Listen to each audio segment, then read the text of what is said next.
All right, 4.2, we are continuing our discussion on forces. 4.1 was just really a general introduction on forces. So if we go ahead and look at what we know or what we need to know. In 4.1, we talked about all the different types of forces that exist. Well, here we go. So some facts to know. When we have an object hanging in the air, gravity is acting on the force. Well, when gravity is acting on the force, very similar to our last chapter, our F of net, or what we can call F of G, our force of gravity. The force of gravity, well, force is mass times acceleration. Well, when we factor in gravity into the equation, force of gravity is equal to mass times gravity. Right. Scales, in general, we're talking about spring scales, help measure a force acting down on us. So the spring, the force of the spring of a scale must equal the force of gravity. So if I'm holding in a spring scale, and it reads 8 newtons, that means the force of gravity acting downwards is also 8 newtons. All right. So just a couple general facts when we're talking about gravity when we throw it in with force. So if we go ahead and look at a problem here, this can be a real-life force problem. A stuffed dog with a mass of 0.30 kilograms is being pulled by 2 sisters. Abby is pulling with a force of 10 newtons, and Emily is pulling in the opposite direction with a force of 11 newtons. What is the horizontal acceleration of the dog? Well, as always, it's best to draw a picture. Now, instead of drawing a dog, I'm going to just draw a box. All right. In one direction, we have 10 newtons, and in the opposite direction, we have 11 newtons. What is our net force? Well, our net force is, we have 10 in one direction and 11 in the other, so our net force is 1 newton. So the bear is feeling a force of 1 newton to, in our case, the right. Well, what is the acceleration of the dog? Well, very easily, again, force is equal to mass times acceleration. Force is 1 newton, because 1 newton is the overall net force that's it's undergoing. Well, that's equal to, we know the mass is 0.03 times acceleration. We're going to divide by 0.30, divide by 0.30, 1 divided by 0.30. When we take sig figs into account, 2 is our smallest, our acceleration ends up being 3.3 meters per second squared. So there's a very simple, very basic force problem using the net equation.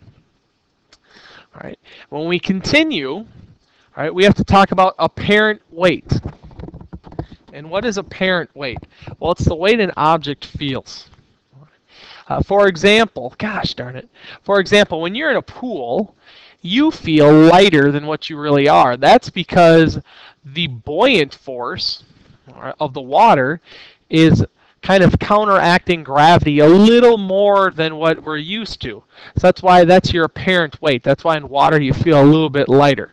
So an apparent weight, force an object experiences as a result of all forces acting on it. So that's a combination of all forces. Or in the example here we're going to have, when you immediately step onto an elevator and the doors close and it goes up, you initially feel that sense of either being heavier or being a smidge lighter than what you are. That's the apparent weight because you have a force counteracting gravity that's not typically there. So that is apparent weight. So an example, like I just talked about, a scale in an elevator would not measure your weight like it would on a regular flat surface.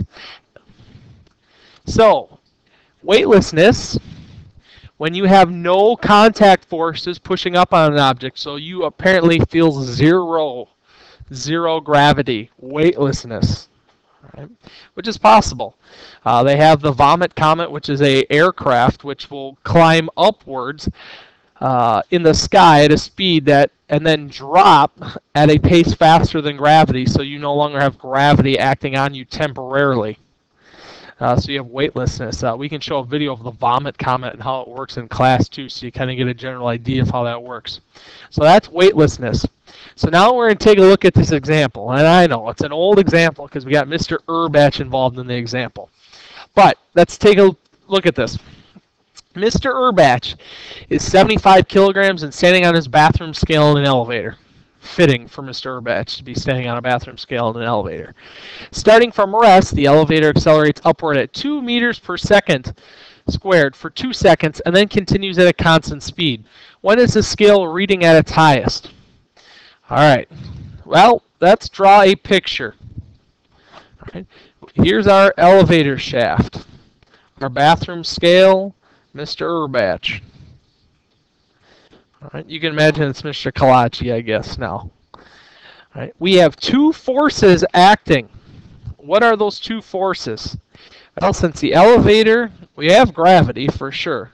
So we have gravity going down, and we have the force of the scale going up since the elevator is going up.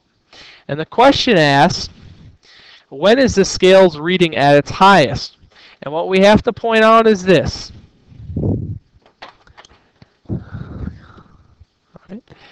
F of net, our net force in this equation is equal to what? Well, it's equal to the sum of these two forces. And they've counteracted. Well, how do we know they've counteracted? Well, so we're going to take the force of the scale plus the force of gravity. Our two forces are acting. We have the scale going up. We have gravity going down. Now, when is the scale's reading at its highest? Well, the scale's reading is at its highest right after takeoff. Why is it right after takeoff? Well, think about this. Your force, you're accelerating upward. After 2 seconds, it continues at a constant speed. Do you have any acceleration when you have a constant speed? No. Therefore, there will be no force. All right, no additional force when you're traveling at a constant speed. So our net force, and our force, remember, is equal to m times a, is still equal to the force of scale plus the force of gravity.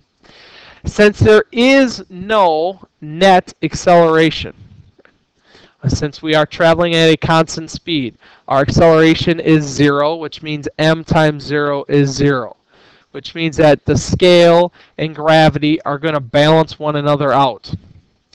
So we try and solve for the force of the scale. Force of the scale plus the force of gravity. Well, we know gravity is equal to mass times the acceleration of gravity. So we can go ahead and plug that in. And that is equal to 0 is equal to the force of the scale plus the mass, 75 kilograms, times gravity. Now, in this example, gravity has to be negative. Why does it have to be negative? Because it's counteracting another force. So we have negative 9.8. Well, when you take 75 times negative 9.8, you get 735. So you're going to get 0 is equal to the force of the scale plus, or we should go minus, 735, and the force of our scale is 735 newtons. So that's how the force on the scale.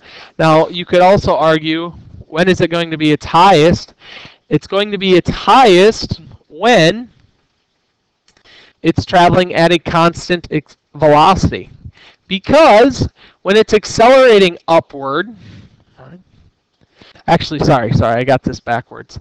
It's going to be greatest when it is accelerating upward instead of at a constant speed. We just solved for if the elevator is at a constant speed. We just solved for the force of the scale at a constant speed, and this is after the initial liftoff, was 735 newtons.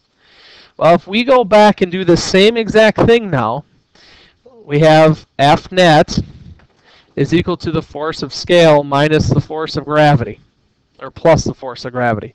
We do the same exact thing again. Mass times acceleration is equal to the force of scale plus the force of gravity. This time, right, in the initial problem, and I kind of explained this backwards, so let me explain this. In this first set here, we assumed that the elevator was at a constant velocity, so it had 0 acceleration. That was after its initial lift. So we have two choices. When does the scale read higher? After the initial lift or right on liftoff of the elevator? And the right-hand side here, we figured out after the liftoff. So now we're going to go ahead and figure in liftoff. When we figure in liftoff, we have acceleration because it's accelerating for 2 meters per second for 2 seconds. So now we can plug our M and A in. We have our mass is 75 times 2.0 is equal to the force of the scale plus m times g. Well, we go ahead and plug this in. 75 times 2 is 150. That's equal to the force of the scale plus 75 times negative 9.8. Well, we get the same thing we had before. We get 150 is equal to the force of the scale minus 735. But this time, we have to add it, and we're going to add it to an additional upward thrust. So when we right at liftoff, the force of the scale is reading 885 newtons. So to summarize, on the right-hand side, we initially considered after the liftoff when we were dealing with a constant speed. So this one on the right-hand side is dealing with a constant speed. When you have constant speed, you have zero acceleration. On the left-hand side, we are dealing with acceleration because when we went upward, we accelerated for 2 meters per second for 2 seconds. And that is when our scale is going to read the highest. So we can kind of go over this. You're going to have problems in class dealing with a question like this. So that is what's going to happen.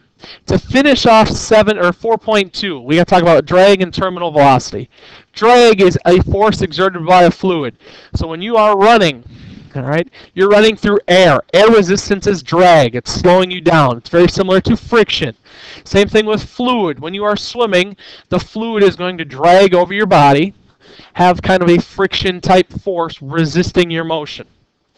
Terminal velocity is when your drag force equals the force of gravity.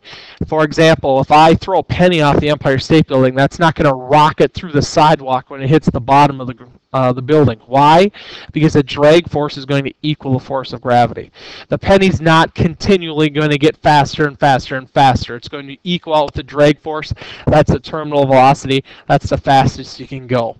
Same thing when you're skydiving. Your body's drag force is going to sooner or later equal the force of gravity, and you're going to hit a terminal velocity or the fastest speed that you can go. It's not like your body's just going to keep going faster and faster and faster and faster and faster. It's going to reach a terminal velocity, and that's the fastest it can go. So that's a drag force and terminal velocity. As I talked about, we'll have an example, a couple elevator examples in the problems we'll do in class tomorrow. So if you have questions on those, we can get those answered and clarify anything you have.